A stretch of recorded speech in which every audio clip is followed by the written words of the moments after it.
अस्सलामुअलैकुम my YouTube family. It's me Mustafa Chaudhary mother. तो कैसे हैं आप सब? जैसा कि आप देख सकते हैं कि प्यारी सी सुबह का आगाज़ हो चुका है और गर्मियों में ठंडी और मीठी सुबह मुझे तो बहुत पसंद है। आई एम श्योर आप सबको भी बहुत पसंद होगी।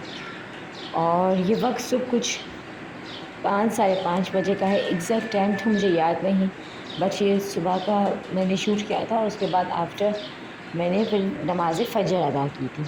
और सुबह के वक्त नमाज़ फ़जर अदा करने के बाद जो सुकून आता है ना रूह को, कसम से वो दुनिया की किसी चीज़ में नहीं। एक नमाज़ इशा के बाद सुकून की नींद आती है और एक नमाज़ फ़जर के बाद बहुत सुकून मिलता है। और इसके बाद मैंने मतलब बिकॉज ऑफ डैट मुस्तफ़ा सारी रात कल जागे थे। वो सुबह मॉर्निंग में 10 बजे सोए, वो इस वक्त भी जागे हुए थे और इन्हें मैं अपने पास बिठाकर नमाज़ फ़जर अदा कर रही थी। और जब मैं ये क्लिप शूट कर रही थी तब मुस्तफ़ा मुझे देख रहे थे कि मम्मा सडनली विंडो के पास कैमरा क्यों लेकर गई। माशाल्लाह वो काफ़ी चीज़ों को रिकग्नाइज़ करते हैं, दैट्स वाई कुछ चीज़ें समझने लगते हैं। और नमाज़ फ़जर में मैंने अपने सब सब्सक्राइबर के लिए ढेर सारी दुआएं की। उम्मीद करती हूँ आप सब भी मेरी वालदा के लिए ढेर सारी दुआएं करते होंगे और राजू की अम्मा जानी को यानी कि मेरी वालदा को अपनी दुआओं में याद रखिए। और जैसा कि आज का हमारा टॉपिक आपको थंबनेल पर नज़र आया होगा कि 6 माह के अंदर अपना ज़ाती मकान और गाड़ी हमने कैसे अचीव की, तो इसका एक आसान सा वजीफ़ा था जो मैंने और मेरी वालदा ने किया। आप यकीन नहीं करेंगे कि हमें मतलब कि जब हम इस घर में शिफ्ट हुए थे, यानी कि हम एक दिसंबर के लास्ट में हुए थे, हमें नवंबर तक भी कोई आइडिया नहीं था कि हम मैं मतलब सडनली अपना मकान मिल जाएगा।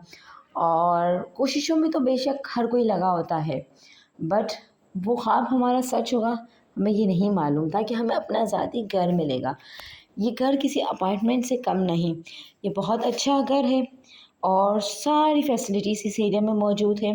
अल्हम्दुलिल्लाह हमारा वो डिसीजन बहुत अच्छा था। बट अपने चाइल्डहुड का घर छोड़कर आना वो हमारे लिए बहुत बिग डिसीजन था।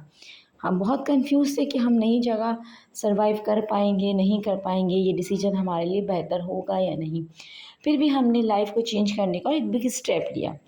इस वीडियो में आप देख सकते हैं कि राजू आफ्टर शावर लेकर आ गए हैं और वो अपने हैंड से खेल रहे हैं। Please subscribe Mustafa Chaudhary channel, ताकि मैं आपको वो वजीफ़े बताऊं जो मैंने अपनी लाइफ में ख़ुद को आजमाया है। मतलब कि मैं कोई बहुत वो नहीं हूँ पीरनी या कुछ भी, बट मैंने जो अपनी लाइफ में किया ना, उससे मैं चाहती हूँ कि हर मुसलमान अपने ऊपर मतलब करे। आप देख सकते हैं राजू इरिटेट हो कौन रहे है ये हैं। लोग? कहां से आते हैं ये? और राजू आफ्टर शावर बस इनकी कोशिश होती है कि ये सोएं। तो जैसा कि मैं आपको बता रही थी कि हमें कोई आइडिया नहीं था कि हमें अपना घर मिलेगा। और इंशाल्लाह माशाल्लाह घर के ही 3 to 4 मंथ बाद या 4 to 5 मंथ लगा रहे हैं, हमें अपनी कार भी माशाल्लाह इतनी बड़ी कार हमें मिल गई। और इसके लिए ये वजीफ़ा था कि आपको सबसे पहले 5 वक्त नमाज अदा करनी होगी। और जब आप एक नमाज़ पढ़ेंगे और आपका ख़ुद दूसरी नमाज़ पढ़ने का दिल करे ना, तो आप समझ जाएं कि हमारी वो नमाज़ अल्लाह पाक ने कबूल फरमाई। और बिकॉज़ ऑफ डैट मैं भी कभी कभार सम टाइम नमाज़ छोड़ देती हूँ, बिकॉज़ ऑफ डैट घर की टफ़ रूटीन, छोटा बच्चा, लेकिन कोशिश होती है कि नमाज मुकम्मल बाकायदगी से अदा करूँ। तो वजीफ़ा कुछ ये है कि अब डेली नमाज असर के बाद असर और मगरिब के बीच नमाज असर अदा करने के बाद जा नमाज पर बैठकर बिना किसी से बात किए 129 बार सूरह कौसर पढ़ें। अव्वल और आखिर 3 3 बार दूध शरीफ पढ़ें। और ये वजीफ़ा आप जिस भी नीयत से करेंगे ना, मतलब कि अगर हमारे दिल में उस वक्त था हमें अपना मकान चाहिए, अपना घर चाहिए, और मैंने और मेरी वालदा ने कंटिन्यूसली किया और एक यकीन के साथ किया कि हमें मिलेगा। आप यकीन नहीं करेंगे, हमें अरे कहना क्या चाहते? सेकंड मंथ ही हमें न्यूज़ मिल गई और हमें हमारा मतलब जो हमारा अचीवमेंट थी वो हमने हासिल कर ली। और हम बहुत खुश हुए कि वाकई अल्लाह, बेशक अल्लाह कुरान पाक में बहुत बरकत है, उसके हर आयत में बहुत शिफा है। अगर मैंने जो वजीफ़ा अपनी लाइफ में किए हैं वो मैं आपसे शेयर ज़रूर करूँगी, ताकि जो फ़ायदा मैंने हासिल किया वो आप भी हासिल करें। आप लोग ट्राई ज़रूर कीजिएगा और बस अल्लाह पाक से शिद्दत से मांगे। मैंने असर और मगरिब के दरमियान जब भी मैंने असर की नमाज़ अदा की, उसके बाद बिना किसी से बात किए 129 बार सूरह कौसर पढ़ी और बोला आखिर 3-3 बार दूध शरीफ पढ़े। इस दौरान हमें किसी से बात नहीं करनी। अक्सर ऐसा होता है कि हम मतलब हमारा ध्यान किसी अलग-अलग चीज़ों की तरफ होता है कि हमें फ़लाँ काम करना है, हमें कपड़े आयरन करने हैं, हमें ये चीज़ करनी है, तो हमारा कॉन्सन्ट्रेट उस वज़ीफ़े की तरफ नहीं लग सकता। सॉरी टू से आपको फ्राइज़ थोड़े जले हुए नज़र आ रहे हैं।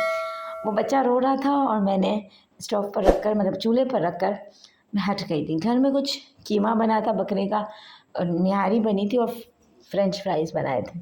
जिसे खाना है, जो खाना है वो खा ले। नान और राइस के साथ हमने खाए थे और फ्राइज़ को देख के प्लीज़ इग्नोर करें। मजा आया और मैं ये जो मजा है हिंदुस्तान के हर व्यक्ति को देना चाहता हूं। और वो वज़ीफ़ा आप असर के बाद जब भी नमाज़ अदा करें यानी कि मगरिब से पहले पढ़ें। बहुत कम टाइम लगता है 129 बार सूरह कौसर पढ़ने में और आप बिलीव करें जिस यकीन के साथ जिस मुराद को दिल में रख के पढ़ेंगे ना, आप मैक्सिमम 3 मंथ भी मुश्किल लगा लें, आपका वो काम ज़रूर हल होगा। अल्हम्दुलिल्लाह मेरा तो हुआ। मैंने पहले घर के लिए किया, सेकंड जब हमें कार के लिए हमें बस नीड थी कि हमें कार चाहिए, बिकॉज़ ऑफ़ डैट हम राजू को बाइक पे नहीं ले जा सकते, तो कब तक नहीं ले जाते। बच्चा माशाल्लाह बड़ा होता तो उसे भी बाहर जाना होता। अ, तो हमारी ख्वाहिश थी कि बस कार होनी चाहिए और आप यकीन करेंगे कि हमारी नीयत थी कि गाड़ी की, और अगेन मैंने ये वज़ीफ़ा मतलब पढ़ना रिसाइट करना स्टार्ट किया और मुझे अल्लाह पाक ने कार भी दे दी। अल्हम्दुलिल्लाह अल्लाह पाक का जितना शुक्र अदा करूँ उतना कम कि अल्लाह पाक ने मुझे इतनी सारी नेमतों से नवाज़ा। बस अब अल्लाह पाक मेरी वालिदा को साया मेरे ऊपर सलामत रखे, उसे लंबी ज़िंदगी दे। और ये कुछ शाम का सुंदर सा मंज़र है, मतलब बहुत हसीन मूवमेंट था, मंज़र था। कुछ ऑरेंज ऑरेंज का मौसम था जिसे मैंने अपने कैमरे में कैप्चर करने की कोशिश की। उम्मीद है कि आप सबके पास भी ऐसा ही मौसम हुआ होगा और मैं चाहती हूँ कि आप सब जब ये ब्लॉग देखें तो ये हम लोगों की कुछ चीज़ें हैं जो आज हम लेने गए थे। इसमें कुछ बचपन के जैक एंड जिल, स्लैंटी जो हमें बचपन की याद ताज़ा करने के लिए मिली, हमने सब वो लिए। तो मेरा पॉइंट ये था कि इस वज़ीफ़े को अगर आपकी कोई दिली मुराद है तो आप ज़रूर पढ़ें और कमेंट बॉक्स में बताइएगा कि क्या आपको उस वज़ीफ़े से कितना बेनिफिट्स हुआ। ये है कुछ कोल्ड कॉफ़ी जो आज हमने ट्राई की और no doubt it was so yum. इसकी रेसिपी आपके साथ ज़रूर शेयर करेंगे। गर्मियों में कोल्ड कॉफ़ी हम बीच में कॉफ़ी पी रहे थे तो ज़्यादा गर्मी है, दैट्स वाई हमने कोल्ड कॉफ़ी पी। तो मैं ये कह रही थी कि हम सब मुसलमानों को दुआ करनी चाहिए कि अल्लाह पाक अपनी रहमत से बारिश बरसाए। बिकॉज़ ऑफ़ दैट कराची में बहुत लोग हीट स्ट्रोक की वजह से फ़ौत हो रहे हैं। तो हम सब मुसलमानों को दुआ करनी चाहिए अपनी नमाज में। और थैंक्स फॉर वॉचिंग। अल्लाह